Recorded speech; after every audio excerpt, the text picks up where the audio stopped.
दिन के 12 बज रहे थे, लेकिन सोहन अभी भी सो रहा था। उसकी माँ सुमित्रा ने आवाज दी, उठ जा बेटा, देख सूरज सर पर चढ़ आया है, कब तक सोता रहेगा। लेकिन सोहन पर कोई असर नहीं हुआ। वह चादर से मुंह ढककर दोबारा सो गया। कुछ देर बाद उसे खाने की खुशबू आने लगी। दाल में तड़का लगते ही उसे जोर से भूख लगने लगी। सोहन उठा और सीधा मां के पास रसोई में पहुंच गया। माँ क्या बनाया है? पहले जाकर नहा, फिर आना रसोई में। दाल चावल बनाए हैं। दाल चावल सोहन को बहुत पसंद थे।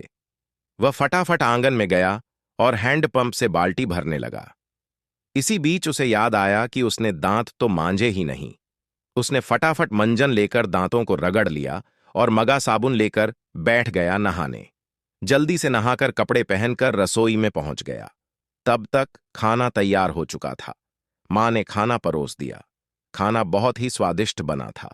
सोहन ने भरपेट खाना खाया। वह खाना खाकर उठा तो मां ने टोक दिया, अब कहाँ चल दिया? माँ, लगता है खाना कुछ ज्यादा ही खा लिया। बहुत तेज नींद आ रही है। मैं तो सोने जा रहा हूँ। हे भगवान, अभी 1 घंटे पहले ही तो सोकर उठा है। तुझे बस सारा दिन यही काम है, उठो, खाओ और सो जाओ।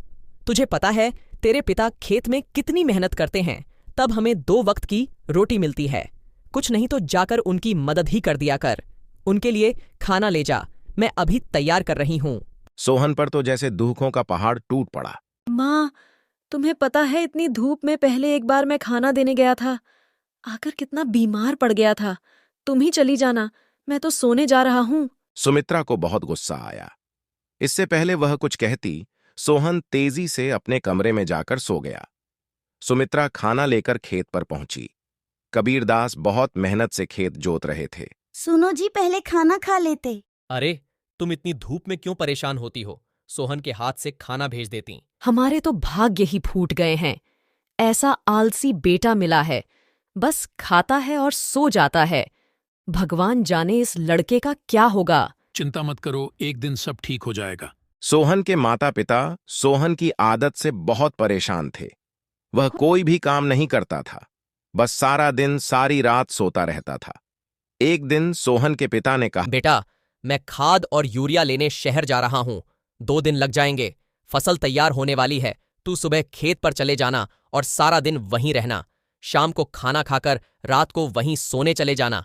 कहीं कोई जानवर खेत में न घुस जाए या कोई और हमारी फसल को नुकसान न पहुंचा दे। पिताजी, मुझसे ये सब नहीं हो पाएगा। आप माँ को बोल दीजिए। नालायक, खेत की देखभाल आदमियों का काम होता है। अगर मुझे पता लगा तू खेत पर नहीं गया या फसल को नुकसान हो गया तो तेरी खैर नहीं। सोहन डर गया। वह पिता के जाने के बाद मां से बोला, माँ, सुबह जगा देना, नहीं तो पता नहीं पिताजी क्या करेंगे। सुमित्रा मोहन को सुबह 4 बजे जगा देती है।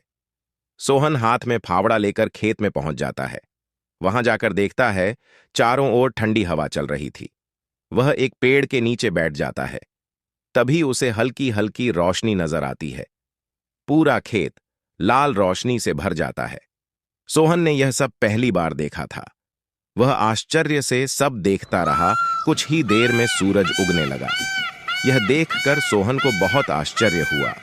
कुछ ही देर में सभी गांव वाले खेत में काम करने आ गए। सब अपने अपने खेत पर काम कर रहे थे। सोहन पेड़ के नीचे बैठा था। तभी उसके पास के खेत से माधो काका आए। सोहन, मेरे खेत में पानी लग गया, अब तू अपने खेत में पानी काट ले। काका, मुझे तो कुछ पता नहीं। ये सब तो पिताजी ने कभी नहीं बताया। बेटा, कभी पिता के साथ खेत पर आया है तो तुझे पता होगा।